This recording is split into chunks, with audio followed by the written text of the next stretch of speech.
Hello YouTube, today I'm showing you the Gundam I just finished. It's the 1:144 scale high grade Strike Freedom Gundam. I got one of the updates just talking crap about stuff, but now I really finished it and I'm just going to show you guys what have I done to it. As you see right now, I weathered the model pretty much in every single spot of it. It's kind of obvious because I don't know, I just like doing obvious weather jobs like this one's here, which looks really cool, I think, personally. And everything, like even those vents and stuff are actually weathered. And look at that, I finally sanded down. So the epoxy put is not as obvious, which is still quite obvious right now. And the crouch piece and stuff, really awesome. Not really done any weathering to the thigh, but I guess that's reasonable because you can't really see the thigh much anyways. But to the legs, I did a lot of weathering. Reason one, I failed with the red because I used scanner markers and they just spread all over the place. Tried to fix it, but it didn't really work that well, so just cover it with some weathering. Looks pretty fine now, but before it's done, it's actually pretty shit though. Now, I have something to tell you. It's introducing you to a friend of mine, plow plate. This is just really helpful. A piece of plow plate. It's really helpful.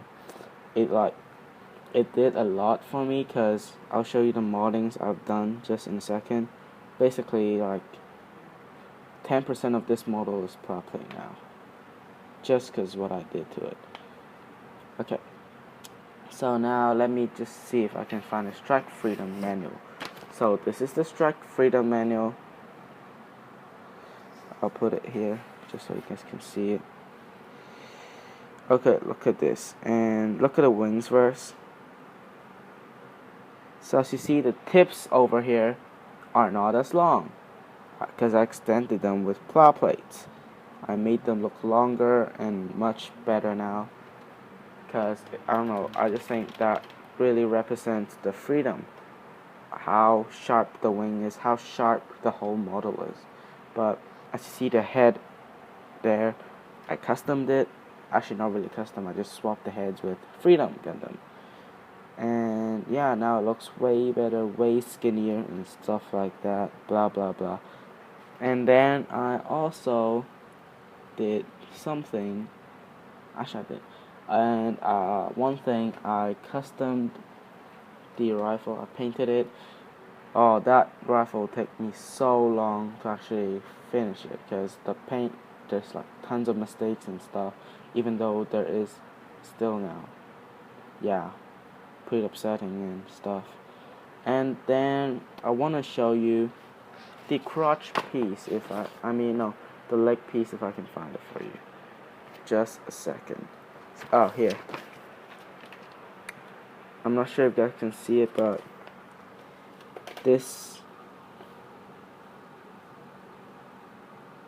the piece right here is not as long as my Freedom's Strike Freedom.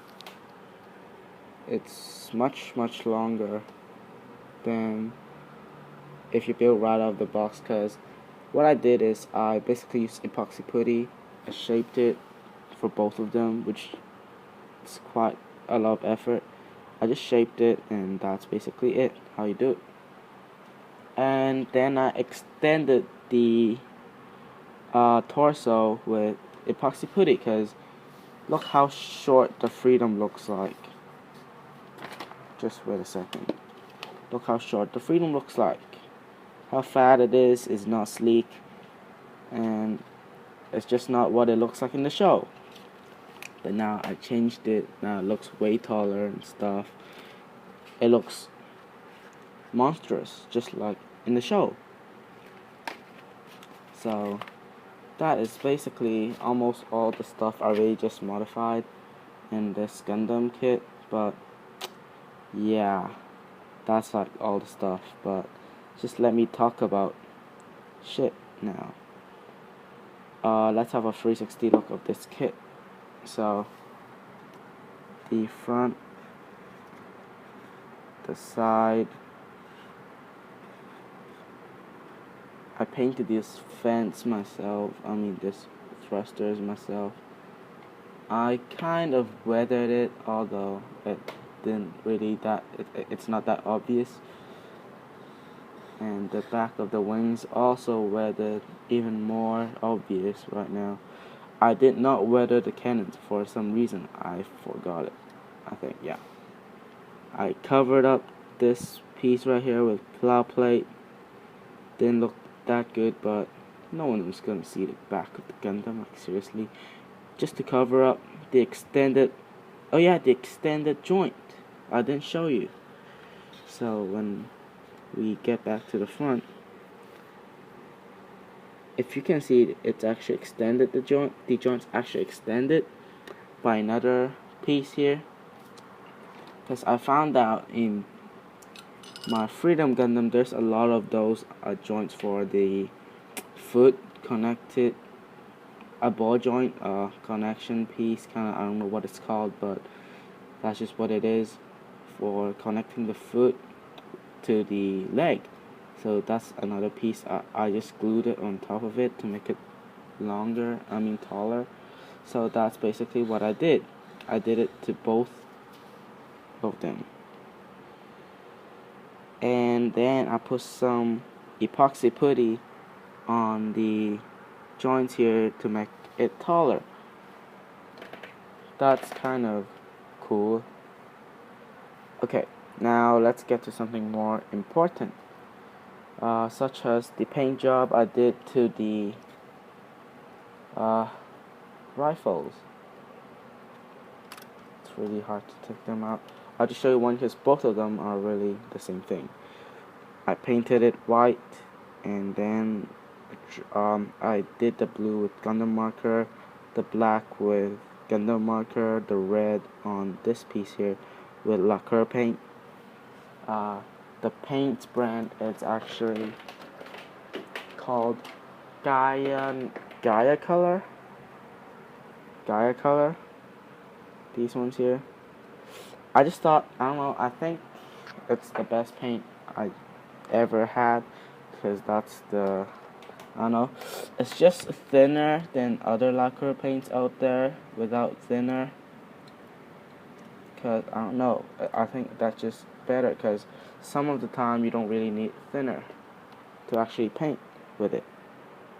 So I thought that looked pretty cool. And the beams, if you ask me why are the beams not blue and why is it so long, that's because it's basically one of the real grades beam. Actually, it's one of the no grades beam from the Gundam, the no grade Justice 1/100 scale. What I did is I just shaved a bit. I shaved a little bit from this end so it could connect to the piece here from the Strike Freedom Gundam. Okay, not really did anything much to the shield, and I think that's almost everything I did to this model kit. Now let's go on to the painting and stuff. The colors I painted the reds here and the red here, the blue here for the epoxy putty, and the white here, which is not even a sticker at all. And then I also painted the red here, because the red here doesn't come that vibrant, kind of a bright color. That color is just really dull and stuff like that. I painted these red pieces here for the legs, and I painted the black spots on the legs. There's like a little, line stuff. That's basically all the painting I did. The stickers it comes with doesn't come much. It only comes with this red piece here, the red here, and I think on the eyes of the Gundam head. And I think that's all of it. Really, yeah, I think that's all of it. And I also painted gold. It was kind of noticeable. the gold are shinier, not just because it's under the light, but it's much shinier because I painted it with gold paint. And the piece, the chest cannon thingy, it's painted as well. The vents are colored gold because I just thought it would look much better in gold. I'm not sure if you guys can even see it, but it's in gold. Yeah, it's in gold. And the gold on the wings, it's all painted by hand. That took me forever to get it right, but it's still a good Gundam after being custom. Oops. Well, before it's custom, it's kind of like, I don't know. I didn't really even post a review of it. I won't even do that because it's just really ugly, disgusting. It grosses me out. But after this, all I did to the Gundam kit, I think this looked really cool. If there's actually, I'm not sure will I even do anything with it. If there is in fact, Gundam Eclipse, if they have a challenge or something like this, I will post this, because I think this is a really nice kit. It deserves to be in the competition somehow, a contest. So I will do something like that with it. So yeah, thank you for watching, and please subscribe to my YouTube channel, and peace. By the way, for the next stuff I'll probably go search for a high-grade Universal Century Zeta Gundam, or I'll just buy a Infinite Justice high-grade to custom it to make it as tall as this, because they look really good next to each other. So yeah, that's going to be it, guys.